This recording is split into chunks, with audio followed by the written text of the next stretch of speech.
to that the ability to see the police take action against hate crime. Lee Anderson. Thank you, Madam Deputy Speaker. A man is a man and a woman is a woman. And anybody watching this at home today will think that the lunatics have taken over the asylum, which they quite clearly have. Now, I don't need a Supreme Court judgment or ruling to tell me that a bloke shouldn't be in a women's changing rooms. Well, I want to ask the Secretary of State a very simple question for more clarity. Can a woman have a penis? I tell you what, blokes shouldn't beat up women. Maybe he should have a word with his colleague. James Asser. Thank you, Madam Deputy Speaker. The Secretary of State will not be surprised to hear that I've had a lot of correspondence on this, and there is great concern amongst the trans community what the impact is, but also the wider LGBT community, that in this populist age it may signal a move away from the progress on LGBT rights. I welcome, therefore, her statement that there is going to be guidance. Can she make sure that is very clear and widely distributed so it is understood? But can she also assure the LGBT community and this House that this government and this party, as it long has, stands foursquare behind the advancement of LGBT rights, and we will defend any attempt to roll back the progress of the last 30 years or the gains of the last Labour government? Secretary of State. Madam Deputy Speaker, my humble friend is right to draw attention to the advances made over many decades to ensure that LGBT people are treated with dignity and have the support and ability to participate in public life that, frankly, for many people from many, many years ago was just simply not the case. We have made enormous progress in tackling prejudice and discrimination, and this Labour government will always ensure that whatever someone's background, they have every opportunity to take part in public life, to achieve all that they are capable of. And the Equality Act, one of the proudest achievements of that last Labour government, enshrines in law the right to freedom from discrimination and harassment for women, and yes, also for trans people too.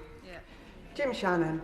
Thank you, Madam Deputy Speaker. Can I thank the Secretary of State very much for her answers and her statement. This ends years of confusion around sex-based protections. Being a woman is a matter of biology, not identity, and certainly not paperwork. This judgment is welcomed by women and children, and I believe many others. And does the Secretary of State not agree that this is not an eradication of rights for any person in this United Kingdom, but is an underlining of protection? And what discussions will take place with Cabinet colleagues to see an end, for example, posters for birthing people terminology and other such phrases being used in the NHS, and instead return to the court-declared definition of women through health trusts in this UK? Today is a good day for women, a great day for the law, and a wonderful day for the people and for truth. I agree that the ruling of the Supreme Court was clear. That is important. It provides welcome clarity in a range of areas. And where it comes to the issues that he identifies, for example, around access to healthcare treatment, it is for a very good reason that we make sure that there are sex-based services available for women, for example, those who are breastfeeding, those who are going through pregnancy, and much more besides. But we also, alongside that, need to make sure that healthcare is available and accessible to all. Jonathan Hinder. Thank you, Madam Deputy Speaker. We've made so much progress as a society in breaking down sexist stereotyping. The stereotypes which said women had set roles, should look and act in a certain way, they were being broken down, exposed as the fake construct they really are. Because sex is the only factor which distinguishes men from women. Beyond that, you should be able to live without conforming to those stereotypes. But then this movement came along which argued, actually, all those feminine, girly things, those sexist stereotypes we'd been fighting to break down, they're in fact the things which make a woman, not sex. Regressive, backward, nonsensical. So will the Secretary of State join me in saluting those courageous women who stood up and pointed out the absurdity of this argument and commit to rooting out this ideology from our public institutions? Madam Deputy Speaker, it was over many decades that feminist campaigners from the 70s onwards worked incredibly hard to ensure that women were able to divorce, that when that happened, they were able to see their children, that they got protection at work, that they didn't face discrimination, that they could access women's refuges, rape crisis centres, and that rape was finally, back in the early 90s, banned in marriage. I pay tribute to the amazing feminist campaigners and women over many decades who have brought us to a much stronger position, and to the brilliant trailblazers from across political parties who have ensured that we have far more women represented here now in this place than ever before. Peter Swallow. Thank you, Madam Deputy Speaker. Dignity and respect for all, those are the values that lift us up and set us free. Those are the values that define and distinguish any modern and compassionate society. I want to thank the Secretary of State for those remarks in her statement today. Will she just reiterate one more time that when this government talks about increasing, supporting equality for all, that really does mean all? Madam Deputy Speaker, my honourable friend is right. This is about dignity and compassion for all, and that is an important message I think we should all take out from this House. A final question from the backbenchers, David Smith. Thank you, Madam Deputy Speaker, and I thank the Secretary of State for her clear and positive response to the Supreme Court's ruling. I, like her before I was elected into this place, ran a North East based homelessness charity for 8 years. And I have to say, contrary to some of the debate in the last few days, and actually even in this place today, it is almost always possible to find a solution where you can support people on a single-sex basis and those who identify as transgender.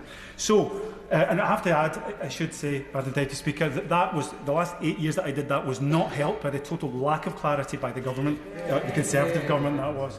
So does the Secretary of State agree with me that it is important to reaffirm that under the Equality Act, trans people remain protected from discrimination under the protected characteristic of gender reassignment, and that the Supreme Court ruling is focused on clarifying protections that have always existed in the Equality Act based on the protected characteristic of sex? He is right, Madam Deputy Speaker, in his assessment, and I pay tribute to the work that my honourable friend did over many years where it comes to supporting homeless young people and homeless people across the North East. I agree with him that it has always been possible to ensure that single-sex spaces were delivered on the basis of biological sex under the Equality Act, but I am glad that providers can now be absolutely confident and crystal clear.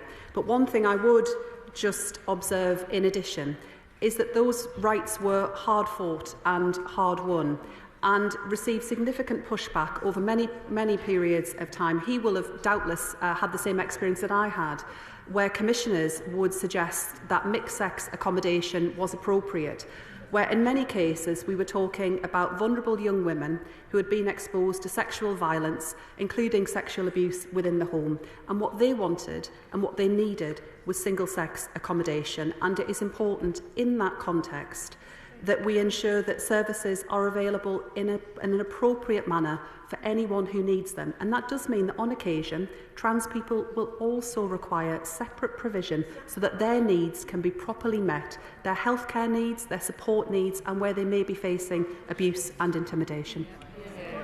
That concludes the statement, and before we move on to the next statement, I'll just give a few moments for the front benches to swap over.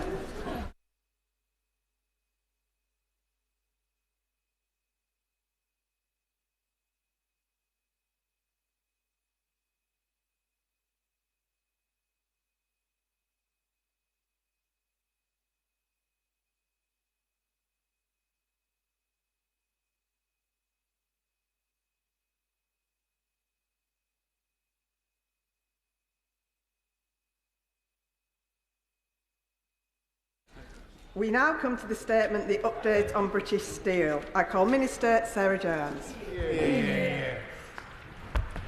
With your permission, Madam Deputy Speaker, I wish to make a statement on the steps the Government has taken since the Steel Industry Special Measures Act came into force.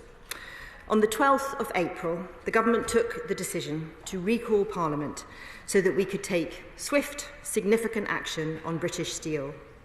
As honourable members will be aware, this was the first time Parliament had sat on a Saturday in over 40 years. Our attendance in this place was testament to the urgency and the importance of the issue at hand, which was to stop the immediate closure of the blast furnaces at Scunthorpe.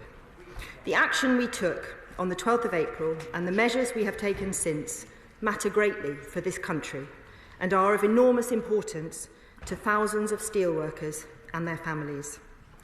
I am very pleased to inform the House that this afternoon British Steel has cancelled the redundancy consultations started by Jim Yeo.